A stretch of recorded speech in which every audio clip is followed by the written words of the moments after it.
N'oublie pas, like la vidéo, mets un petit pouce, laisse-moi un commentaire, c'est quoi les stratégies que toi tu utilises pour ne pas perdre ta masse musculaire ou est-ce que ça va bien sans entraînement? Est-ce que tu arrives à tes résultats? Sinon...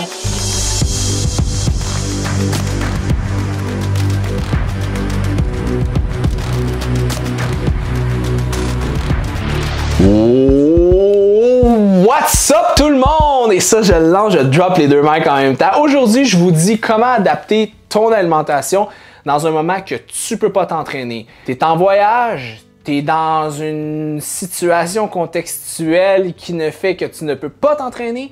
Comment ajuster ton alimentation? La première des choses, c'est savoir c'est quoi ton objectif. Est-ce que ton objectif, c'est t'étais-tu en train d'essayer de prendre de la masse musculaire ou t'étais en train d'essayer de perdre du gras? On va commencer par la masse musculaire, puis on va finir par la perte de gras. Si ton objectif, c'était de prendre de la masse musculaire, puis que tu arrêtes tu peux plus t'entraîner, la première des choses qu'il faut faire, c'est s'assurer de manger assez de calories pour prévenir la fonte musculaire. Elle va occurrer pareil, elle va arriver pareil, mais en bas de 2 semaines, il y a pas vraiment de perte de masse musculaire qui se passe, même si tu bouges pas beaucoup. Bémol à pas bouger beaucoup, je vais revenir tantôt.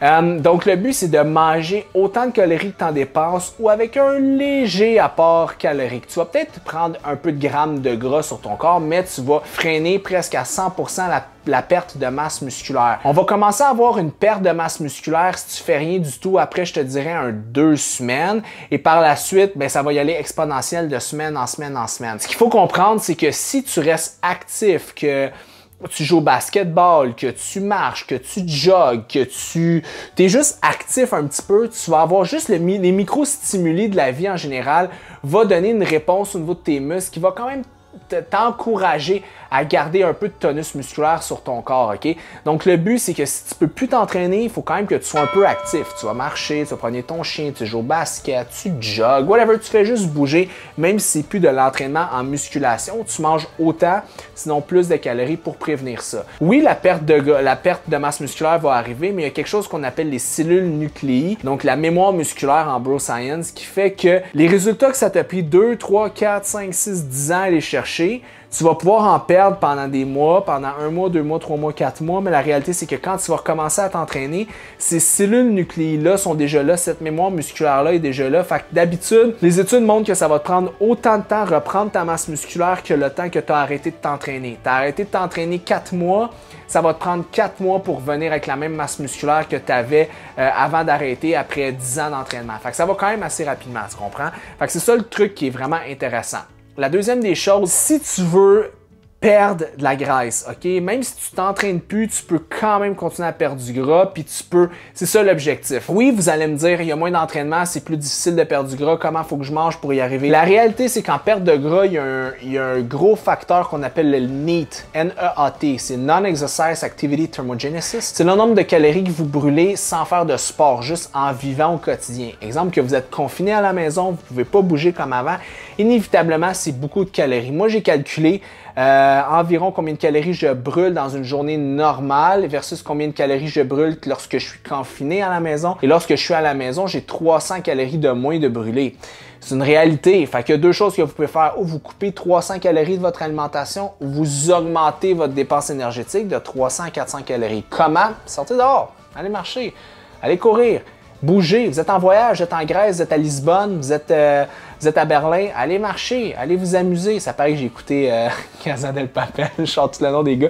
Allez marcher, bougez un petit peu, amusez-vous, ok? Ce qu'elle va faire, c'est que vous allez continuer à être actif, vous allez préserver votre masse musculaire, puis vous allez continuer dans votre perte de gras. C'est vraiment, vraiment, vraiment important, ok?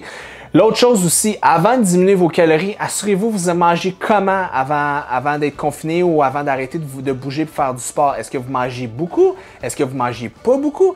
Parce que si vous mangez pas beaucoup, vous étiez peut-être déjà à la limite de la quantité de bouffe que vous avez besoin pour entrer les bonnes vitamines, les bons minéraux, les bonnes fibres, bref, tout ce que vous avez de besoin. Donc, couper encore plus ne va pas nécessairement vous aider, de 1, au niveau de votre métabolisme, et de 2, ne va pas vous aider en général à être en meilleure forme physique et à perdre du gras. Le but, c'est d'augmenter votre dépense énergétique. Donc, quand vous arrivez dans une situation où vous ne pouvez pas vous entraîner, pendant 2 semaines, vous avez un gold ticket. you're good. OK? Tant que vous bougez un peu, vous n'allez pas vraiment perdre de masse musculaire. Si vous mangez assez ou vous mangez un petit peu en surplus, ça va se donner. Si vous passez au-delà de ça, c'est à ce moment-là que là, il faut vous dire, est-ce que mon but c'était de perdre du gras ou est-ce que mon but c'était d'avoir de la masse musculaire?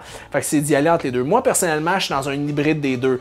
Je veux préserver de la masse à gauche, préserver de la masse musculaire, mais je veux toujours perdre du gras. Je suis toujours dans un objectif de perdre de gras parce que je me tiens toujours en bas du pourcentage de gras que mon corps veut être. Fait que moi, il faut que je sais entre les deux. Pour les gens qui sont entre les deux comme moi, les gens qui sont au milieu, un des trucs que je peux vous dire, c'est de manger en déficit calorique, mais pas un trop gros déficit calorique et essayez quand même, même si vous ne vous entraînez pas, essayez quand même d'être actif, de bouger, prioriser les protéines, manger assez de glucides, ayez une alimentation qui est équilibrée et rester en perte de graisse parce que c'est beaucoup plus difficile, à mon sens, prendre de la nouvelle masse musculaire que perdre de la graisse. Donc, quand vous allez recommencer à pouvoir vous entraîner, à bouger, les muscles vont venir très rapidement, tandis que le pourcentage de gras n'est pas plus facile à perdre, vous comprenez? Fait que vous êtes mieux de recommencer l'entraînement en étant lean, en étant plus mince, en étant plus maigre. Premièrement, les résultats vont venir plus rapidement au visuel parce que vous allez avoir une moins grosse couche de gras